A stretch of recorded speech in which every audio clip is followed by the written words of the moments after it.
What's up everyone, my name is Gothix and welcome back to my channel. For today's video, I'll be reacting to conservative parents versus liberal teachers. And I am so excited to watch this because thanks to pages like Libs of TikTok and Project Veritas, I've been privileged enough to get an inside look into the public education system.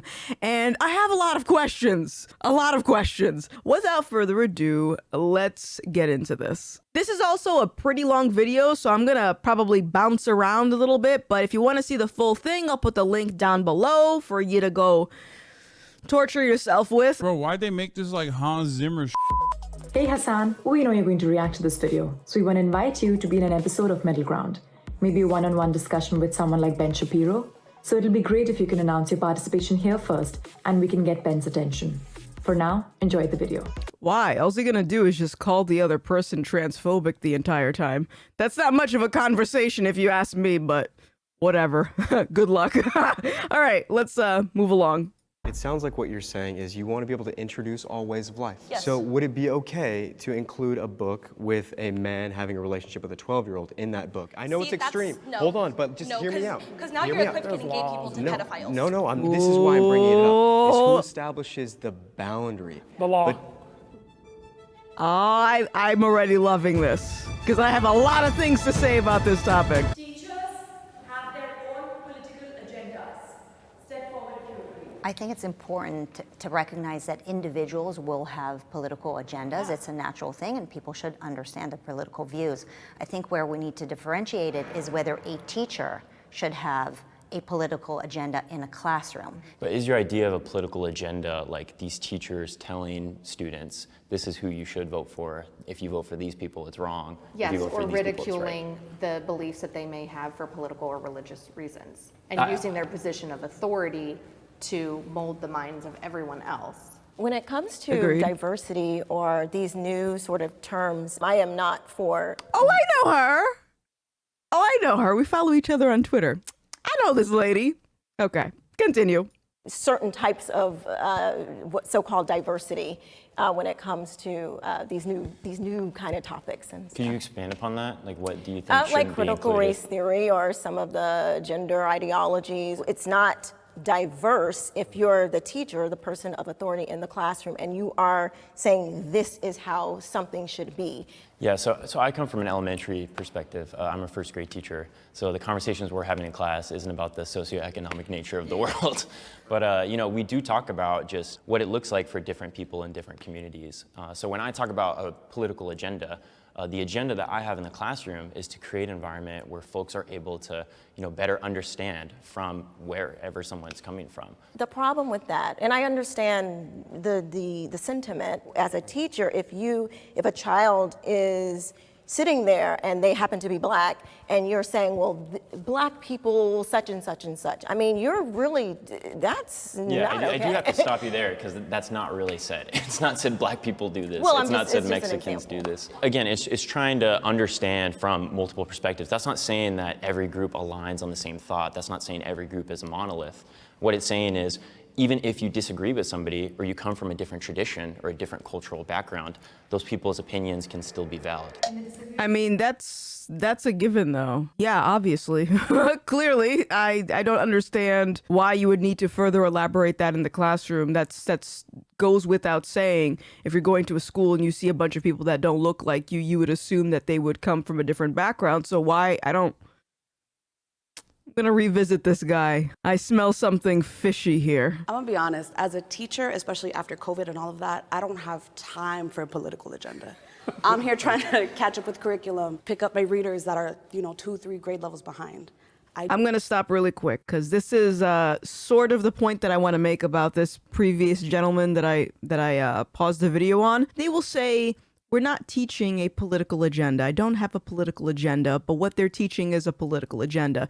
For example, I hear this a lot with like the LGBT. LGBT isn't political. If you were to survey 100 people from the LGBTQIA plus minus community, what their political leanings were, do you think the general consensus of those surveyed would say they are Democrat or Republican? It is political. It's designed that way. I do not have time for that. I teach social emotional skills and all of that, but I'm not here. She teaches social emotional skills. What did I tell you? A lot of these teachers that say it's not political, it is political. Social emotional learning is code word for basically brainwashing, essentially, is what that is. They teach about transgenderism and gender identity. It's a phrase that encompasses all of these ideologies into one, just packaged in a way that's more digestible to parents and could very easily go under the radar. Yeah,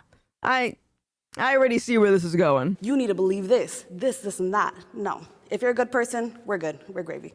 All good. You know what I mean? But your definition, and sometimes this can happen and it becomes political, is what is your definition of a good person? Would you think that I'm a good person because I'm raising my kids to be with Judeo-Christian values and they live in a heterosexual, heteronormative home where we talk about how divorce is wrong, cheating is wrong. We have friends of the LGBT community, but we teach our children that from a biblical perspective, that's not okay. Your definition of whether or not they are good could be very different than my definition of whether or not they are good. To kind of clarify, in my classroom, if they're kind and they're not bashing anybody, judging anybody, kind of throwing out names, anything like that, they're good. It's not. I don't believe that because, again, this woman is saying from a biblical perspective, if you were to say homosexuality is a sin to a lot of people, that's gay bashing. If you were to say that we are designed as human beings to procreate with the opposite sex, that's homophobic. Yeah, I'm getting some vibes from this lady. Not to say that topics like that don't come up in class. And I do open it up to discussion. I just keep it clear that this is a safe space. We don't judge each other. We're not going to bash each other. I understand you have your own experiences, but we're not going to come in with an agenda, you can say. And I feel like this idea of parents and their teachers of their political biases and all of this is just all of this fear that is clouding their judgment, clouding. Except we have numerous, not just. We have experiences. Yeah, my Not own just- child, first week of school, what pronouns she wanted to go by. I mean, not what's your favorite subject, how can I help you succeed academically. Who's to say that wasn't a part of the questions too, you know? Oh, I don't have an agenda. By the way, what are your pronouns? Are you kidding me? That question could stand out. So maybe you don't understand that you're teaching politics. But that's not politics. That's just like basic respect. Yeah. What did I say? What did I tell you? It's not politics, it's basic respect.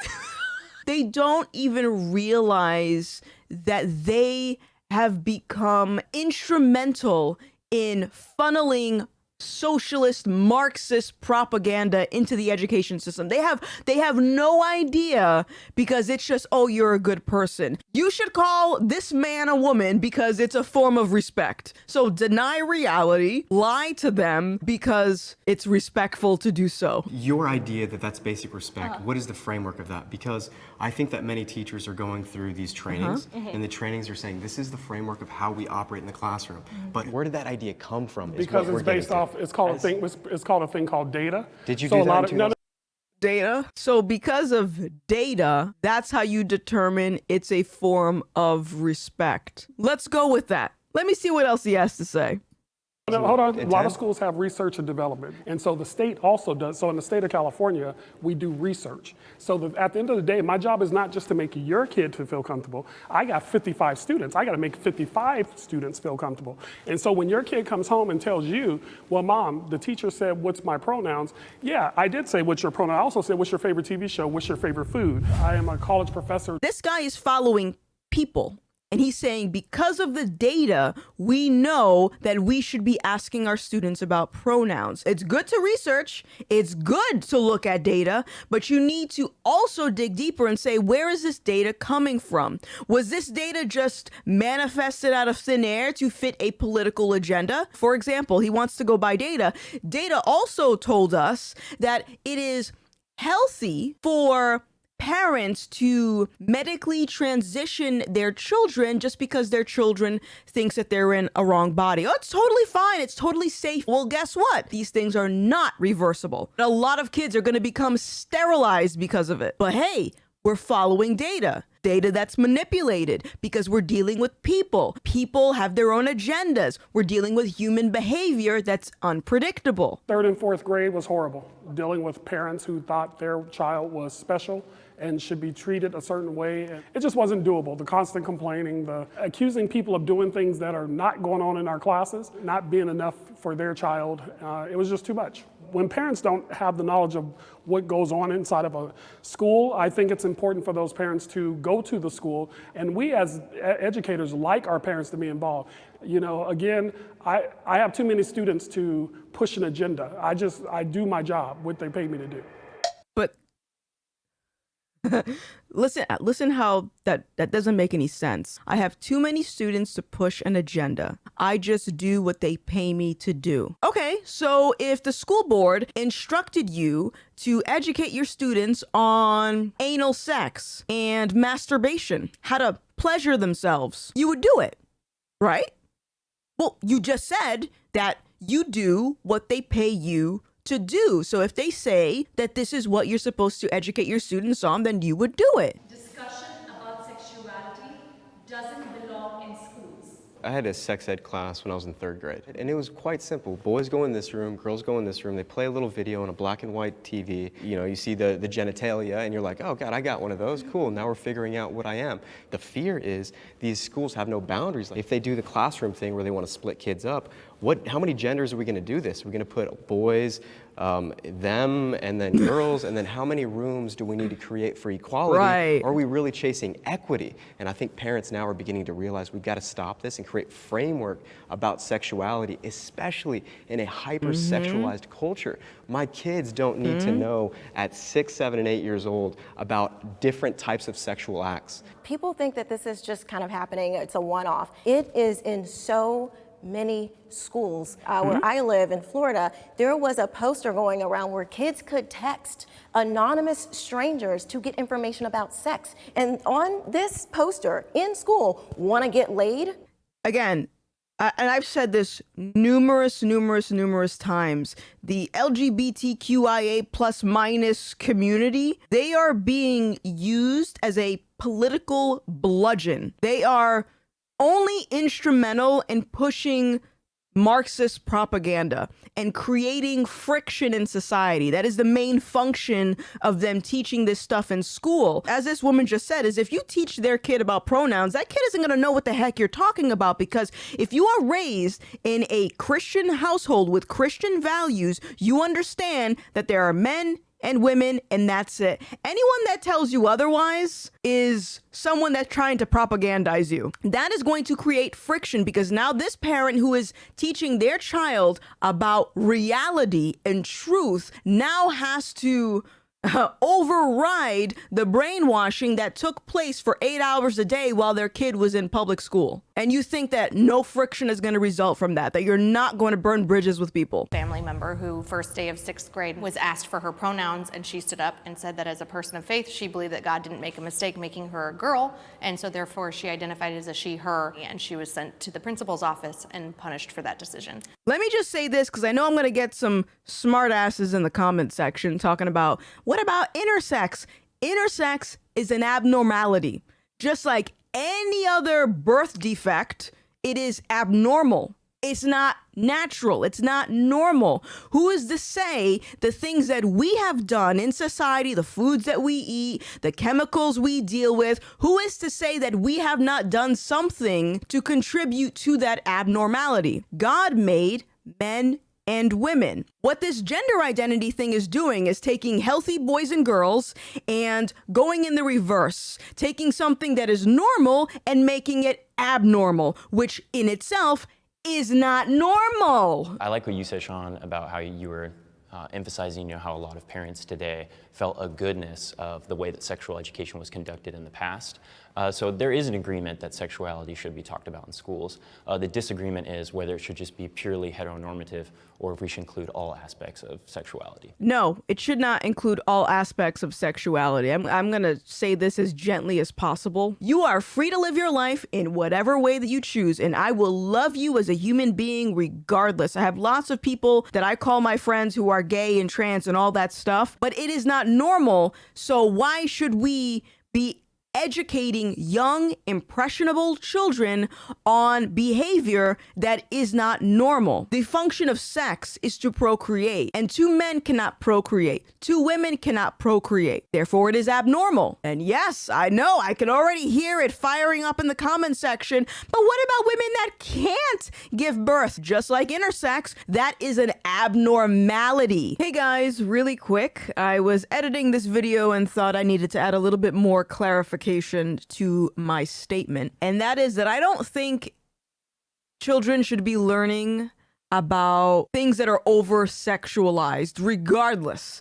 Even if it's heterosexual stuff, I don't think kids should be learning about it. I think it's very telling that the school wants to educate students on all the genders and all the sexualities instead of using those resources to instead promote a lifestyle that doesn't encourage minors to have sex. I'm not buying this lie that teachers need to educate students on all things of LGBTQ. I never learned about that when I was in school, but it is everywhere in society as an adult, so they're gonna eventually learn about it. Again, this isn't to say that we should deny the reality that there are same-sex couples out in the real world. But for my statement that you just heard, I do think it is important to start from a standard, and that standard should be heterosexual relationships. I don't think that we're doing demonstrations to encourage children how to have sex, but this is something that we are trying to, again, educate and make them aware that this kind of things happen. And while you grow up, you're gonna have to experience somebody who's of this orientation. Kids are naturally curious, and I think that what I'm hearing from you is I understand where you're maybe potentially coming from, but then where's the line between that sex education and introducing them to porn? Yeah. Because porn can be educational. Right. I was a virgin when I got married, and for years I was made fun of and heard, well, how are you gonna know if you don't try it? Right. We hear that a lot too. If you haven't tried to kiss a girl to see if you like it or not,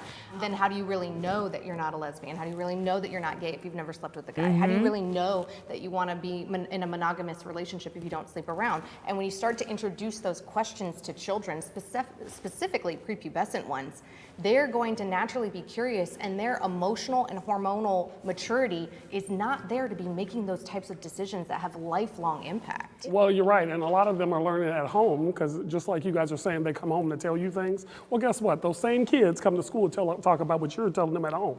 You'll be surprised what I hear from students when I do a "what do you think?" Well, let me tell you what my mama and daddy did. And look, I don't have time. Your kid is not that important to me, not to be rude. I got like 300 students. Your kid is no more important than the other 299. Why does this guy keep bringing up how many students he has to teach? Like, that's your job. Why are you bringing, I teach 300 students. Okay, and? I think that this conversation is really interesting, and I think we need to step back and look at why we automatically assume that if we're telling our children about lesbians, gay people, queer people, why do we immediately equivocate that to telling them about what sex is? That can just be something as simple as, here is a book. In this book, there are two dads.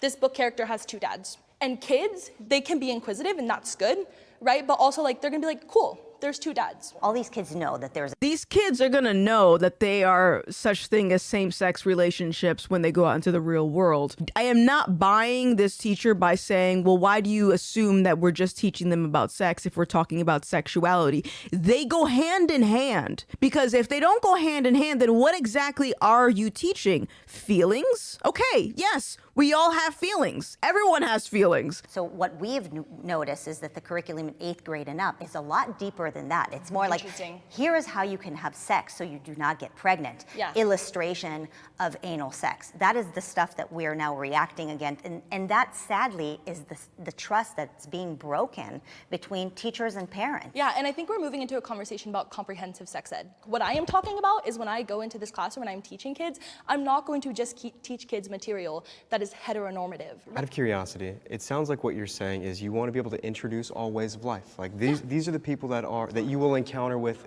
throughout life. That is what I'm arguing, yes. So would it be okay to include a book with a man having a relationship with a 12-year-old in that book? I know it's extreme. No, hold on, but just hear me out. Because now you're equivocating gay people to pedophiles. No, I'm not. And no, that's not okay. That is not. You're drawing a line that I'm not drawing. And you're definitely crossing a line. I agree. I agree. And Okay. All right. You see how angry they got? You have to be so prideful to not want to sit down and fully digest these concerns before saying you're just homophobic and you're a bigot and you just don't want people to feel included and diverse and all that stuff. I remember years ago how angry people would be when someone would suggest that gay marriage is going to lead to pedophilia. A few of these teachers have mentioned that they teach LGBTQ to their students. Do you know what the Q is? Q stands for queer. I'm going to read you some quotes from a few queer theorists, and I want you to tell me if the things this guy said still sounds inappropriate. It still sounds like he's crossing the line. Gail Rubin, who wrote the founding documents for queer theory, quote, "Like communists and homosexuals in the 1950s, boy lovers are so stigmatized that it is difficult to find defenders for their civil liberties, let alone for their erotic orientation. Boy lovers are so stigmatized that they don't have any civil liberties." Again, if you remove the standard, now there is no standard. So remember, when you hear sexual liberation, that means liberate everyone. Here's another one from Judith Butler.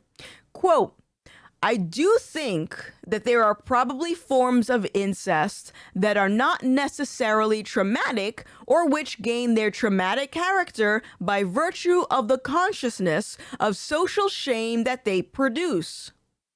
So, per Judith Butler, incest is only bad because of the social constructs that have been put in place. That sounds familiar, right? Here's another one from Pat Khalifa, another queer theorist. Quote, "Nobody is fooled when we proclaim that the gay movement has nothing to do with kids and their sexuality. Lesbians and gay men don't magically spring into existence at some arbitrary age of consent. Many of us know from the time that we are small children that we are attracted to members of our own sex.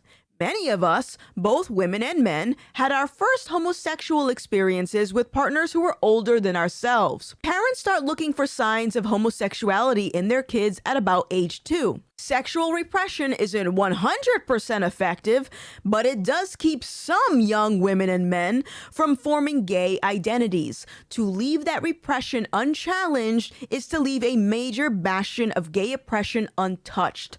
According to what Pat said, if parents were to challenge their child every time their kid claimed they were a lesbian or gay or bi, if they were to challenge that, it might not be 100% effective, but it does stop a lot of kids from developing those homosexual identities. I thought you were born that way. And Pat goes on to say that if you don't challenge the parent challenging their kid, then that's a form of gay oppression. And by the way, it's not just about these queer theorists, all right? You are free to conveniently disregard whatever evidence I give you. But you know what you can't disregard? When you go to a pride parade, your average pride parade, and you see how overly sexualized it is and how people are wearing practically nothing. Meanwhile, parents are bringing their little kids and no one says a damn thing about it. It is dishonest to say that normalizing this thing has nothing to do about pedophilia. We have been seeing it for years. This is why I'm bringing it up, is who establishes the boundary. The law. But what Period. law? The law is But the law that's been signed in some blue I'm states. sorry. Who establishes the boundary? The law. I'm sure you guys remember the Holocaust, right? That was signed into law. People voted on that. This is why you need authority that is beyond this world. We can't just rely on the law to determine what's morally okay. There's laws against between adults having sex with children. Now, if a student had two parents who happen to be of the same sex, I'm not going to sit there and discount who they are in my class. I cannot do that. I signed a contract. I would never ask anybody to uplift or suppress any child. I want there to be equality in the classroom. What I am saying is that there are factual instances where this is being taught in classrooms. I pulled my children out of public school because there are so many instances of this happening. I am a parent. I'm looking in the book bag every day. I'm checking in with homework. I am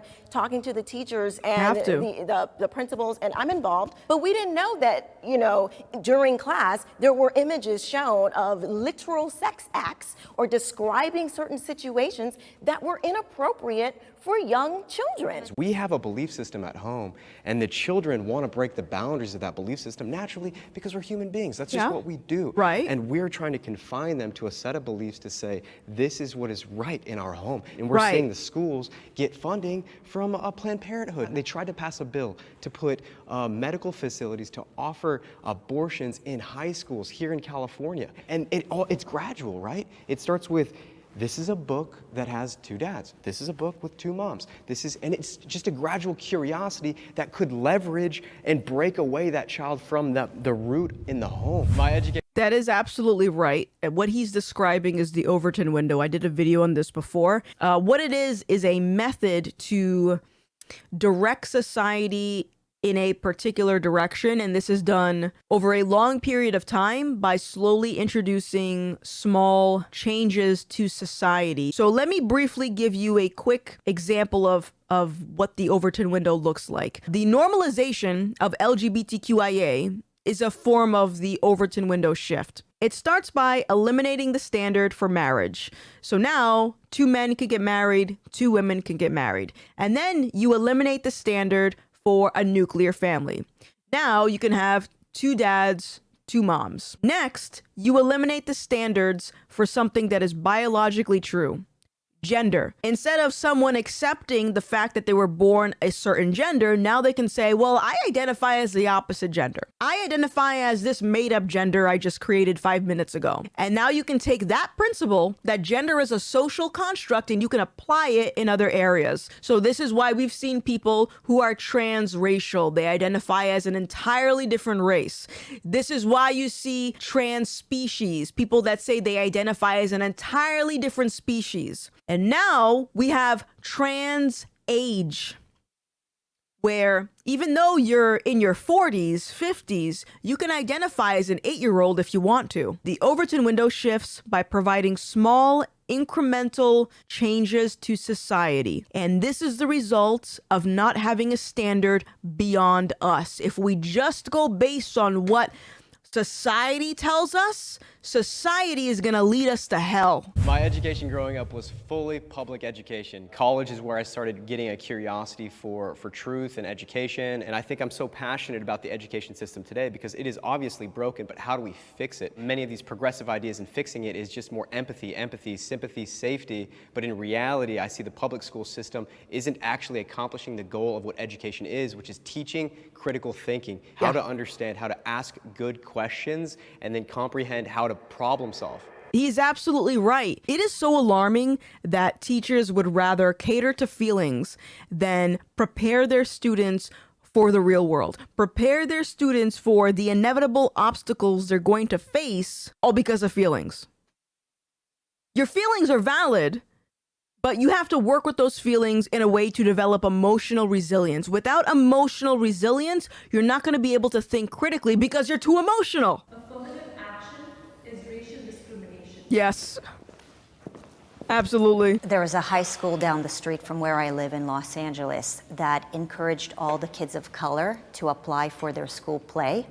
And only once all the kids of color received whatever positions they wanted, then the white kids could apply. That, in my opinion, is an example of discrimination. The fact that we now have Harvard has black-only kids' dorms, that to me is segregation.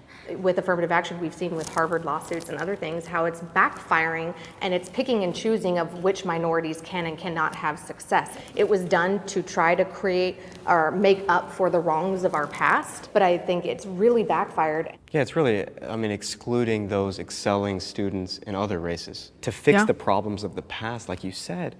But I think the past, there were a lot of minorities that were excelling and doing really well. Despite the foot of the Exactly. government. Yes. And kudos to them. Yes. They're Yes. incredible, strong human beings.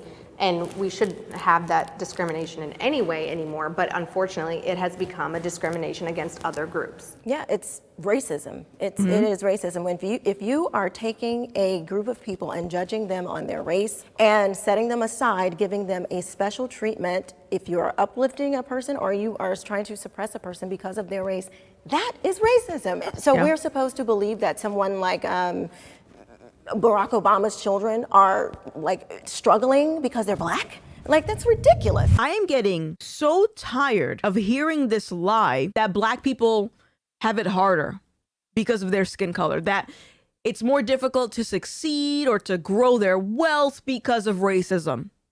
Yet there are many, many black people who excel in these exact areas that are doing just fine. This is why it is so important to have standards. Without standards, you create dumb things like affirmative action, making things easier for someone as opposed to mentorship, perhaps. What steps can be taken for you to pick yourself up by your bootstraps, since people love to say that, yeah, pick yourself up. Here's the other thing that people don't consider when they like to promote affirmative action, and that's when you lower the standards to get into a school, if you make it easier, you're not properly preparing that student for that education. So you can expect to see more dropouts amongst that demographic. Why wouldn't they? They're not prepared. You made it easier for them. It's like if I cheated on a test and then I go out into the real world realizing I don't know how to do math. I mean, I still don't. I pulled my oldest daughter out a public school in Florida. We were having debates about pulling down statues and changing names, and some of the school board members and some of the activist groups were saying that black children could not learn because of names on buildings, and that is completely asinine to me. Yo, I just got done saying how it is alarming that educators would rather cater to feelings instead of preparing their students to have emotional resilience. Because without emotional resilience, their emotions will cloud their brain. And when you think emotionally, you can't think critically. So you mean to tell me these kids can't think properly? They can't get a good education because the names on the buildings are too hurtful to them? I rest my case. It basically says that because we have a higher level of melanin, somehow our brains don't work. Every other kid could walk into the building and get the education that they needed, but somehow not for you black children. And I found that to be just disgusting. And I did not want my children to have any type of idea coming from authority figures who believed in such things like that. First of all, I would like to say that affirmative action programs, the biggest beneficiary according to the data, and this has been government data, has been white women first and foremost. Second of all, I would never use Barack Obama's kids as a barometer for anything because they do have privilege as well as Will Smith kids. But if we talk about Laquan Smith down the street that nobody knows, there will be some impediments based on his race. Yeah. Why? How do you know that? Because people do tend to look and see race. What you were talking about is just racism, but Yeah, how do you know that? And by the way, if you don't mind me asking, how did you get your job as an educator? Was it due to your merit and your qualifications, or perhaps you were a beneficiary of affirmative action? When it's institutional and structural, it does something totally different. And when the black wealth gap is 100 years behind the white wealth gap in America, it'll take 100 years to catch up. Why do you think that's because? So there's a wealth gap between races. Well, I mean, if you keep handing out jobs and lowering the standards to get those jobs, making it easier, therefore not building your human capital, increasing your skill set and wisdom, what do you expect, Mr. Educator? You take one thing and say that is the cause for every person of color. Yeah. The data. The data. What data? What data is saying that black people are behind? Because there are many black people that aren't behind, that are doing much better than other people. You're absolutely right. And there are outliers in every single community. There are very strong, members of the black community that are very affluent. There are also a majority that live in poverty. And if we see a bunch of cities that are majority person of color, and we're trying to recognize why have these places stayed at a very very stable poverty line. But there are systemic reasons to why these communities are like that. How would you say that? I would say probably because of policies that are in those cities. Racist policies, But absolutely. hold on, we gotta define terms. When would you say that Watts and Compton became the way that it is? Was it like that in the 40s and 50s? No, it's a growth No, because I'm of the asking policies, you, from when- redlining It's a policies good question. that were enabled. Oh, In California? redlining? Yeah, absolutely. California put in racist policies. I would never deny that. All of these supposed solutions are actually hurting. Wouldn't a better solution be to teach our kids that we're all born in the image of God? We should all treat one another equally. Look at her laughing. You saw that? Look at her. I don't want to teach my students that they're born in the image of God. I just want to teach them about queer theory. Oh, man. I'm going to pray for these people. And if you're or if you don't Okay, believe then in all men God, should be then created we're all equal with certain and we're all unalienable equal, right? If you come from a poor neighborhood, whether you're black or Hispanic or an immigrant from anywhere, obviously you don't have the same privileges that somebody who comes from a wealthy community. But that has nothing to do with your color. I don't Right. think that if you're an impoverished black kid or you're an impoverished white kid, one should receive a resource and the other shouldn't. Would you say that it's economic then is the reason that causes these disparities? It can be policy, like the welfare state, encouraging mothers to marry the state instead of thinking more rationally about who they have sex with and then having a child that they can't afford. So it's due to policy, but it's also due to culture. On average, Black Americans spend more money on unnecessary goods, and they spend less time on building their credit. On average, Black Americans are worse with their money. Not because an evil white supremacist is making them do it. Oh, no. No, no, no. A lot of it is rooted in culture, but I'll let this guy talk. Continue. Economic, but I don't think it's related to color. But would you say if there's a majority of a particular group that lies underneath the poverty line in economic, race has anything to do with that? It could, but it's just not blanket. You don't know. And why don't we look at the families, the black families, who have done those amazing things in this country and study what they did to succeed instead of just focusing on, oh, well, black people are behind and we don't even know what to do. Well, why don't we just go and look? Since you are a professor, wouldn't that be, you go and look at what has worked? Well, I would never just go to you and just look at you. Again, and I'm sorry, it's just the reality of the data. And so what I share... Data can be broken up in manipulated. No, it can't. Yes, it No, can. actually, I just give You're a the data. professor and you're saying That's that why I data give cannot be data. manipulated? I don't This is why manipulate my data. kids do not go to public I school don't, anymore. I don't, and I'm glad they don't. I just think it's interesting. I'm thinking of like an anecdotal story I have. Last year, the school that I taught at, Deep East Oakland, I served majority black and brown students. Over 70% of our families under the poverty line. These are some of the hardest working people I have ever seen in my life. They get up, they have 2 or 3 jobs, 3 or 4 children. I would argue because of their economic status, right? Because of liberal policies that is the government telling them that they can and cannot succeed because of how high our property taxes are here, Right. because we do not have school choice where they can take their dollars somewhere else. Teachers with guns make schools safer. Wow. You know what? I'm gonna disagree. What? So I was really in between. I didn't I'm really know how I surprised. felt about this issue at first. But then I started looking at places that had armed their teachers. So I believe that model is good. It has to be voluntary. Yes. So the teachers have to want to do it themselves. They have to be well trained. Yes. They have to have background checks periodically. That has been successful. If we're trusting teachers, which in some cases we do, in some cases we don't, but if my mindset is that if we're going to trust teachers to mold our children's minds and educate them, they're there for 8 hours a day. We should also trust and kind of enable them to protect themselves and our kids physically. I think by no means should we ever force a teacher to carry a gun. But I if agree. a teacher is willing to take on the responsibility of learning how to handle a weapon properly, I think that we should allow them to do that for us. And it frankly would be an incredible service to us. I agree on that. I would not ever want a teacher who feels uncomfortable with a firearm to have a firearm. I'm curious to know why the guy on the conservative side said no to this question, like he walked away. But I have a feeling the liberal side is going to talk about mass shootings. Again, mass shootings is another situation that politicians will use to push for harsher gun control policy. And what that means is essentially disarming Americans, because there are millions of guns in this country. I don't know the exact number, but there's a lot. And if we're going to use occasional mass shootings as justification for us to get rid of guns, then we have to wonder how come there isn't more mass shootings. All right, so just to break it open, this conversation is so much more nuanced than to arm or not to arm.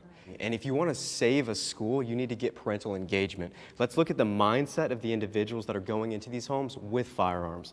Those individuals are not mentally okay. There's something wrong happening, whether it's at school, in the house, whether it's, who knows, maybe it's something they're consuming online. And I think that's the parent's job to continue to engage to make sure that child is healthy. A lot of these kids as well that are going into schools that are not mentally healthy, they're coming from single-parent households. They're living with their grandparents. There's something intrinsically with their identity that's broken. And I think that whether you arm a school or you don't, it's not going to change it. People that commit mass shootings, there's something wrong with them. But I think the stance that I'm coming from is, in a case of a school shooting, how many lives can be saved with a teacher that has been properly trained with that firearm, as opposed to just barricading in a room and hoping for the best. So I get what he's saying. Let's continue though. And these like mass casualties are messed up individuals. I would absolutely agree. Mass shootings are a uniquely American problem. So if we try to understand what's the root, why does America solely have that problem, I would say it's a gun culture problem. So if the idea is, should we try to remove aspects of gun culture that really pervade in our society, should we do that, or should we just increase the amount of firearms we can have in every single space, just so that way we're properly ready for a gunfight whenever I want it to comes clarify up. gun culture. Are you saying that there's like the shoot 'em up, bang 'em up video games? Or are you saying No, the I wouldn't say individuals- it's video games. I'd say institutions like the NRA that heavily impose, you need to own not just firearms, but as many firearms as you can. Well, sir, the Second Amendment is a constitutional right, and it was put in place for citizens to protect themselves against tyrannical governments, against a government that wants to take away our rights. I want you to think about that. The next time you find yourself nodding your head in agreement when the politician says, we're going to take away your guns, I want you to remember that what they mean is, we're going to take away your guns. We're still going to have our guns, though. You guys are going to lose your guns. Why is that? I'm just going to be honest with you. You don't want me to have a gun, because I had to go back to therapy in the last few months. And so I agree with a lot of what you guys are saying, what your plan was. But I would also say mental health. We got to understand that some of these school shootings are done because people have snapped. People have natural biases and things like that, and people could act on those biases. Then you are disregarded from this conversation. You go away. I don't want to hear anything you have to say anymore. You're done. they could be guns drawn and not a clear mind, Like, as a parent, how would you feel knowing that you don't know which teachers have a gun and you've had bad experiences with prior teachers? It's so interesting that you bring that up, because it really ties back to why I feel like we need to be careful about how much responsibility we're saddling teachers with teaching our kids values, right? On the one hand, the system is saying, trust our teachers, they know better than you parents. We should be able to teach them what they need to know about sexuality. On the other hand, you guys are admitting that many teachers are not really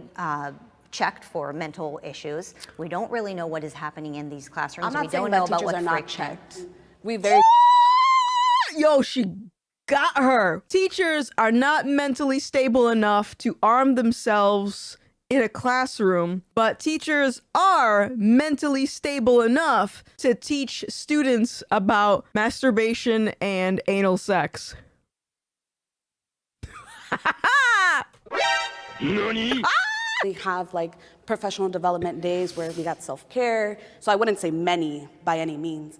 And when I'm coming into the workplace, I'm not bringing in all my baggage. As to say, you go into your work, you're not like, oh, I'm so depressed, my kid's this, So that. why, if there is a teacher who is willing to step forward and will go through the training and will go through the screening, why not empower them to save our kids? I mean, in Uvalde, if there was a teacher who could actually save those children, then maybe we would not have seen so much death. When we place teachers with a firearm in the classroom, it takes the instance of a violent occurrence from a possibility in the minds of these children to an inevitability. But the children don't know. It is a concealed and carry weapon that Right. has gone through the process of the local sheriff. It's not like you're strapped on your chest with it. Like, you do realize it's a concealed carry. You're not like, hey, students, like, it's not, it shouldn't be out in the open. Does this teacher have the gun on them? Yes. You wouldn't It is know. holstered on them? At all times. It's a concealed carry. It should never be in a place of a Concealed child. carry, it's illegal No, to I know what a brandish. concealed carry I is, just want to clarify. but my thing and why this question sort of enrages me. Why are we asking teachers to carry guns? That's not When what did we're this asking. become an occupation? That's not what we're asking. We're not asking. I'm definitely not asking you. Teachers are not paid enough.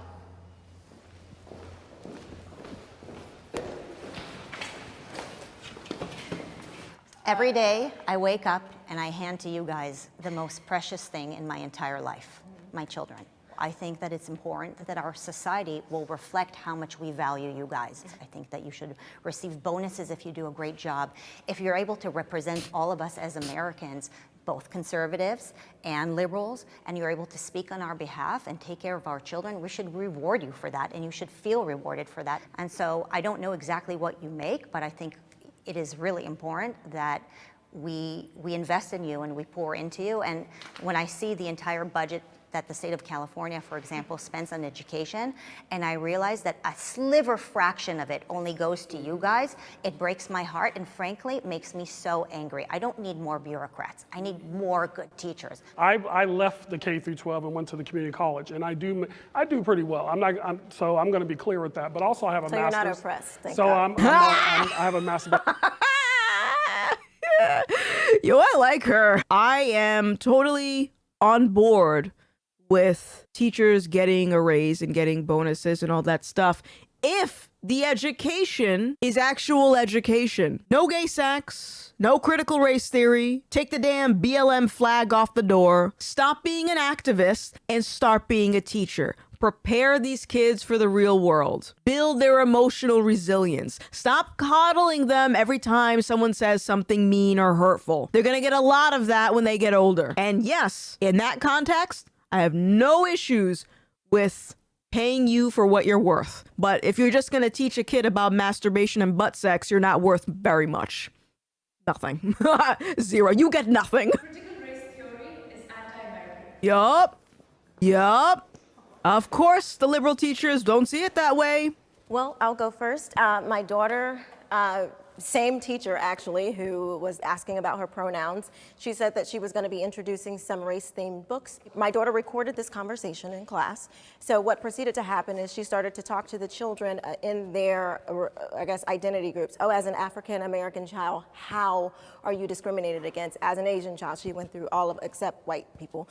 It became total chaos in the classroom. There was no education going on here. They were just literally going at each other, talking about who was more oppressed. It's not a matter of if something was racist, it's a matter of when something was racist or how the racist thing happened. So they automatically assume, critical race theorists, that racism is embedded into every single thing. How do you look a child, specifically a black child, in the eye and tell them, I'm sorry for you because of your skin color? There's no hope for you in the greatest country literally for them, because black Americans are the most successful black people in the entire world. And then turn around and look at a white child and say, sorry, you're responsible for the atrocities of 200 years ago. All I have to add to that is that in our home and with our faith, I teach my children that it is awful to make someone feel hopeless or pitied. You're damning them to a future of failure if you are telling them, oh, I pity you and I'm going to do these things for you, instead of coming alongside them and supporting them and doing something for themselves that pulls them out of that hopelessness. And I think that those are two of the worst things that we can do as a broader society. You know what I love about America? My mother immigrated from Morocco. She's a Jewish person. Everywhere around the world, we're known as the Jew. In America, we're known as American. Yep. And I think there's something so powerful about empowering any community to be American and to succeed based on your own merit. We don't look back into why we can't. We look into why we can. And so when my family taught me since I was a little girl, I can, I learned that I could. And that's why I think this country has empowered me so much. I want to see the same thing for kids of all colors in the United States. But if we're teaching them that there is no hope for them and that people will always look at them in a different way, then how are they going to hear the message of I can? Why bother? Why bother then? It's a defeatist mindset. I didn't grow up looking at the world through the lens of race. Not at all.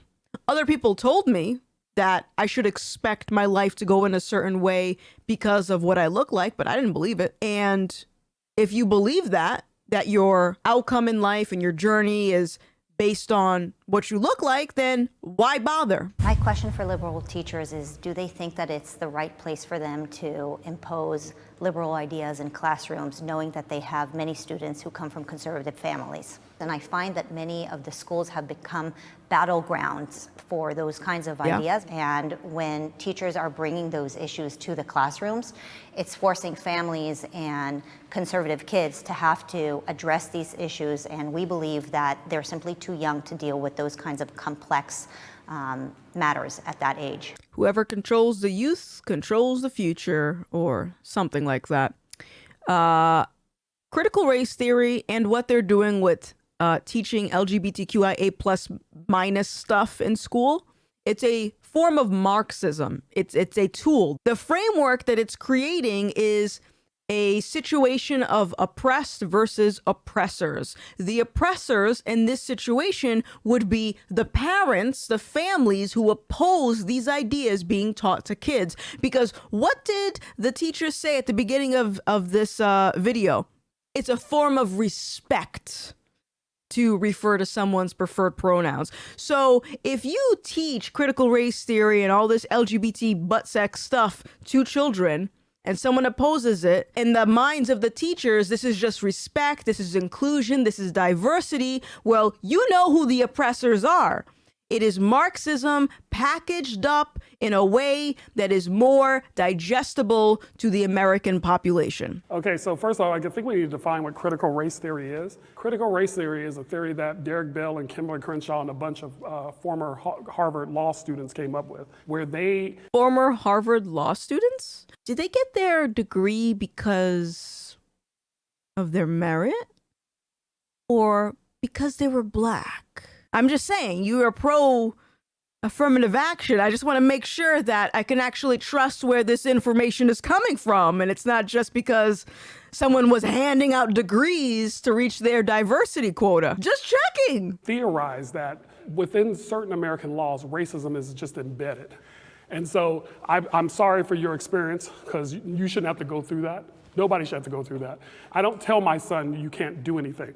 I have told my son you have to work twice as hard. I have to tell my son, you're a Black man in America, there's certain things you need to do to survive. Yuck. Stop. That's just as bad. Stop. That creates the victim narrative. That is a form, again, of, if we're talking about oppressors versus the oppressed, that is a form of weaponizing the emotions of the oppressed to identify the enemy. The white people. White, white, white, white. Everything's white. Whiteness. White supremacy. The same thing, man. I mean, first, I think the idea that we are teaching children in critical race theory in schools is ridiculous. As he pointed out, this is a high level, like university level framework. You are not gonna walk into like Isabel's elementary school 5th grade classroom and see Isabel telling these people about the legal structures. Are you sure about that? I define myself as someone who is proud of my country, someone who can look at the mistakes that my country has made in the past and the things that are keeping other people oppressed and recognize that these are still existing and that we need to work towards changing that. Who's oppressed? Can I get a show of hands in the chat? If you, honestly, I'm not even joking, if you legitimately, as an American citizen, believe you are oppressed in America, let me know. I want to know exactly. Outline it. How are you being oppressed? In what way? I do definitely teach my daughters, like, as a girl in this country, it is going to be a different experience than your father had. But I don't think it's beneficial at all to kind of institute that victimhood in their long-term mentality, because then you actually start to see kids that are like, oh, well, they're different than me, so therefore their life could be better or worse than mine. And instead of engaging with those people, they step away. I don't believe that there's a victimhood to it. I think it's just kind of amplifying that, hey, this is the truth, this is what happens, and let's move forward with that. Having that knowledge to be able to kind of navigate through life is better than just, oh, well, I assume I'm the same as, you know, my white counterpart. Oh, why is she able to do this? Why does she have this opportunity that I don't have? But they're the same. But she has They that. are. They are the same. They're is the what we're same. saying. I think what the difference is, we're stating normative statements, and you guys are claiming that we're presenting prescriptive claims. So the normative statement that we're presenting is, these events happen in American history. These are the outcomes that have led from those events. What you guys are saying is, we're then adding prescriptive statements, which is, that's why you should never really try, because you'll never make it in this country. That's not what I'm saying. What I am saying is that if you negatively press a child with these thoughts, that will be the outcome. Yes. Because that's how human beings work. This is a psychological fact. It is. It absolutely is. Young, impressionable kids, there is a reason why they are teaching this to them, because they're trying to engineer a generation, actually several generations, this has been going on for a while, generations of students to think in this way. Again, the Overton window shift. If you notice, a lot of these things, critical race theory, diversity, equity, inclusion, it's all about victimhood. Every single thing that they're teaching is victimhood based. So what is that doing? It's creating a bunch of activists. It's creating that dynamic of oppressed versus oppressors. So these kids grow up thinking that they are oppressed because they fall into these categories. And therefore, anyone who opposes what they've been taught throughout education are the bad guys. The quality of education is the government's job. Hell no. I believe it is the government's job. But look, our funding comes through government. I mean, our schools are government entities. These are government, everything's government. I mean, if you're in public education, you're in government. We're bureaucrats. That's literally our job. So it is government's job. So yeah, I believe it is. I believe it is the job of the government, because schools are government. That's literally what they are. They're government institutions. That's a circular argument. You're not saying anything else. I was going back and forth because what a government is, oftentimes is characterized as like this entity of like a group of people up there deciding what goes on. Where no, like government is just collective organization. Does the government have a role in education? Absolutely. I think that parents have to play a role as well, and not only being involved with what their kid is learning in school, but also reinforcing strong educational skills. And that doesn't happen unless there is parent involvement. I know the kids that are being worked on at home versus the kids that aren't. And it plays out in test scores, it plays out in their engagement in class, and it plays out in their behavior. You have to remember that we're a representative government, that it's based on the people, right? And so these public school systems are waiting for the parents to come in and say, this curriculum is not what I want to teach my kids. We, the taxpayers, control the curriculum. But the problem is we haven't been engaging in that system because we've been so distracted and pulled away from the education from our kids. No, I would agree. The communities need to absolutely be more involved in their school boards and what's going on in education. And unfortunately, we don't have that. And oftentimes, a lot of politicians, albeit Republicans that are trying to cut a lot of social programs and a lot of social investment, as well as corporate Democrats who want to cut a lot of social investment, both of those, we see areas of corruption within our education system. So you guys teach in government schools, public schools. Essentially, you're teaching a diverse student body. You have conservatives, you have liberals. How can you better represent us, half of this country? It's sadly causing us to lose faith in you guys. We want to support you guys. We want to send our kids to your schools and your classrooms. And I think that when we talk about all these differences, how do we sort of represent both of these sides, right? How do we bring these people together? I think it's also really important to remember that historically this curriculum is one-sided in favor of conservative views, in favor of supporting white students, not students of color, right? And so I think that we really, as a country, need to take a look at our education system. I think we can all agree that there needs to be a lot of change in the system, right? And look at how we can build a system that represents, reflects, validates the experiences and identities of everybody. Beautiful. That was good, girl. Debatable. Wrong. I used to believe a lot of the things that these teachers believe now. And I did not know that I was being manipulated. I didn't know that I was being brainwashed. This is a form of brainwashing. We have to remember that. I think, again, we should challenge all of these ideas. We should come to the table. We should have these conversations. But remember that underneath all that Marxist ideological nonsense, there are people that don't know that they've been fed a lie. And if I woke up, I have the hope that other people will eventually wake up as well. All right, guys, that is going to be it for me. I hope you enjoyed me reacting to this. If you did, do me a solid and give me a thumbs up and hit that subscribe button. And of course, if there's another video you would like me to react to, another topic you would like me to dive into, let me know in the comments below. And if you want to support my channel, you can do so by joining me over at gothix.locals.com or buying a t-shirt from my latest merch line over at No System. I'll put the link in the description for both of these sites down below. My name is Gothix, and I'll see you next time. Bye! Thanks for watching. If you want to keep my grift going, consider picking up some official merch by visiting nosysnos.com/Gothix or joining my locals community at gothix.locals.com for more content. As always, you can help amplify my message by giving this video a thumbs up and by sharing it online with your friends. Until next time.